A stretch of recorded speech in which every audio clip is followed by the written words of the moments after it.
So I want to talk about in this video some websites for helping us learn English on our own, looking at where we have 15 or 20 minutes to go to some of these websites that I'll share and help improve your listening or your vocabulary, spelling, pronunciation, reading, etc. So a little bit of background about myself. My name is Trevor Fall. I've taught English since 1998. I was at two universities in Indonesia during the first 3 or 4 years of my career, and then I taught at the University of Manitoba with the English program, and University of Manitoba, Winnipeg, and Red River College. So that whole area has been with academic English, helping students learn skills for getting ready for university.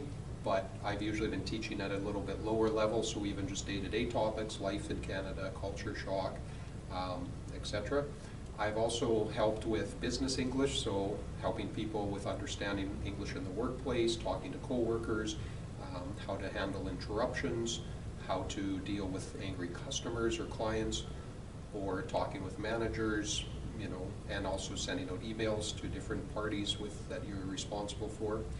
And then also I've spent a few years with newcomer services with settlement. So there the focus is more on integrating into society and understanding English in different settings. So example, talking with your child's teacher in a parent-teacher interview, going to the bank, grocery store, understanding winter safety, and just being able to have the skills and the things that we say that are more common in interacting with different people that you come in contact with day by day. So in this section, I'm going to talk about websites that we can use for learning English. And there are websites out there, for example, the BBC with Learn English. They have reading, writing, listening, speaking. There's other sites that I'll talk about or a highlight for one area. For example, grammar, My English Learning, or my English Pages, I think. But with that website as well, the focus is on, that I focus on is grammar, but they have reading, writing, listening, speaking. So you can find hundreds of different websites. I'm trying to highlight a couple that I found most useful for my students in this video. So let's talk a little bit about listening. So a lot of times students say to me, Mr. Trevor, or when I ask them, how are you improving your listening? And they're saying, well, I watch movies, I listen to podcasts, I watch the news, watch Netflix, etc. Those are ways that we can surround ourselves with English, but it's not the fastest way for people to be learning English. And what I mean by that is, as I'm watching or listening, it's rare in a movie that we would stop, rewind 5 minutes, and listen 2 or 3 times to that section. And the challenge within the movies or podcast, etc., if you're having several people speak, there's going to be slang, there's going to be probably some swearing, idioms, day-to-day general conversation, a little bit of academic or business environment conversation. And so it's this mixture of things that allows us to follow a storyline, but it's not really improving our English as quickly as you could be. So what I recommend is going to some of these websites. So there's ESLlab.com. British Council has 2 different websites that I'll show you, because when you go to these websites, there's a short listening and then there's questions. And so we're switching from passive listening, watching movies, Netflix, just letting information come in, to a more active approach of looking at questions, understanding the keywords, knowing what to listen for. And then the nice thing with these websites is there's different levels. So you start at one level when you're successfully managing 75–80% of the answers, getting them correct, then you can move to a higher level. And so step by step, over a period of probably months, if you spend 2, 3, 4 weeks at one level, and then you were able to progress to the next level, that's how you would actively improve your listening, and in short sections, 10–15 minutes a day or 20 minutes every 2 or 3 days, depending on your time and focus. So ESL Lab, and then there's the Learn English from the British Council, and then there's also a section for teens. but it doesn't mean that if you're not a teenager you can't look there. There's just topics more of that teens might be interested in, with social media, school information, university settings, etc. So if I change the screen here so that we can just look at some of those. So this is the ESL Lab website that I usually start students on.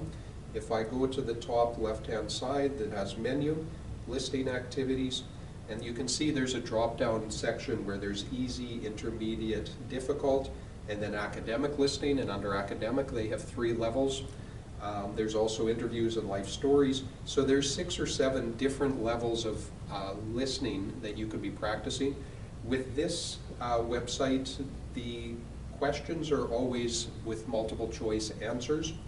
Let me just go into the easy section here. But you can see there's a whole list of topics. So it's not like there's just 5 or 6 listenings like some websites have. Under each category there's 20 or 25 sections. So for example, if I click on daily schedule, and as I go down, they usually have 2 idioms. I don't always read through those. Sometimes they're helpful, sometimes they're not the focus. I'm trying to be listening, and those idioms do not appear in the recording. So here, so what time does the man get up? What time does he get to work? So I'm listening for hours or time. What does he do with his family around 6:30 p.m.? What do the kids, his wife and, sorry, what does the man and his wife do after the kids go to bed? So I can look through the questions, highlight and understand what answers I'm listening for, and then go up and answer those questions. If I switch over to the BBC, or the British Council, sorry, listening, so they have different levels, so A1, A2, B1, B2, so that equivalates, it's equal to easier, intermediate, and advanced. And in this section it's nice because they have questions that are mixing up the sentence, they have vocabulary, they have matching, multiple choice, true, false, so they have a more variety of questions. It's a little bit harder, so that's why I usually start with ESL Labs, have students start and continue, but then add the British Council website to their listening practice. There are some other websites there. I'll talk about those in another video where I highlight just the listening. Also on this document I have different spelling websites. For some people, spelling and understanding how we say a word, and then as we spell it, it could be a different spelling. So there's common misspelled words, there's some games. Some of these are geared towards children, some are for adults, but either way, it's different ways to be learning English spelling in a step-by-step way. I also include some pronunciation websites that are there, but I have another video where I talk more in detail how to improve your pronunciation. And then I have a whole list of grammar websites. And each website, I have 8 or 9, each website you could spend months, literally hundreds of hours on.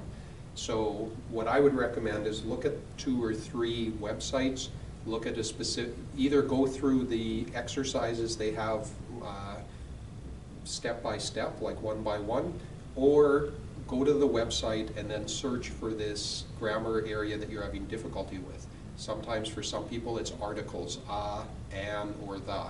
For many people they struggle with prepositions, on, in, at, and then verb tenses, present tense, past tense, past continuous, present continuous, etc. So lots of grammar websites there. Vocabulary, again, I have a separate video where I'll talk more about that. And then I have some graded readers. This is similar to the listening, so you're starting at a level and then working your way towards material that's harder. If you have children or nieces and nephews, I often encourage people to be reading stories in English, even if it's simple stories, just so that you're getting more practice with speaking and reading in English.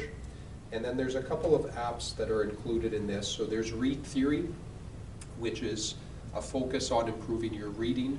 It goes by different levels, and it's set up so that when you first start, it tries different reading activities with you to see if you're getting them right and it's too easy for you, or if you're getting them wrong and it's too hard. Many students have told me they've done 2 or 3 different passages and with questions. They're too hard, they stop using the app. But it has a system, an algorithm in the background, so that it's adjusting the level the more that you do. So if I just do 2 or 3 and stop using it, I haven't found the right level, it's all difficult.